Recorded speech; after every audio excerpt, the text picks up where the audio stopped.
Hello জনগণ, আসসালামু আলাইকুম। আশা করি সকলেই ভালো আছেন, মইও ভালো আছি। তো অনেকদিন পর একটা ছোটোখাটো ব্লগ ভিডিও নিয়ে আপনাদের কাছে চলে এলাম। তো সেদিন আমি আর আমার বোন একটু বাজারে গেছিলাম, কাজ ছিল।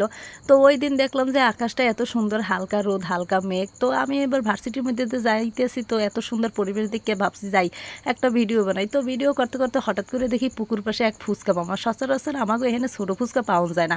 এরপর এই মামার দিকে তো আমরা দুই বোনে খুবই খুশি হয়েছি যে পুকুর পাড়ে দিঘির পাড়ে বসে কি সুন্দর ছোটো ছোটো ফুচকা খাবো, তো অসম্ভব সুন্দর।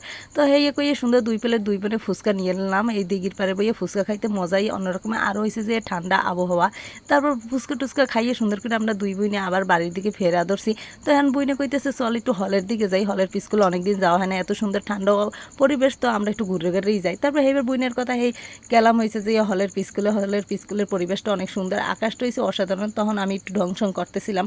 তারপর এই যে আমার বইনেও আবার আমার ক্যামেরা দিকে সুন্দর করে আরেক দিকে মুখ ফিরেই নিয়েছে। এবার দেখলাম আমার হিজাবটা খুলে গেছে, এটার একটু ঠিক করলাম। তারপরে এই যে দেখা ঘুরে টোয়ার পর এবার বাড়ি ফেরার পালা। তো ভিডিওটা ভালো লাগলে পাশে থাকবেন।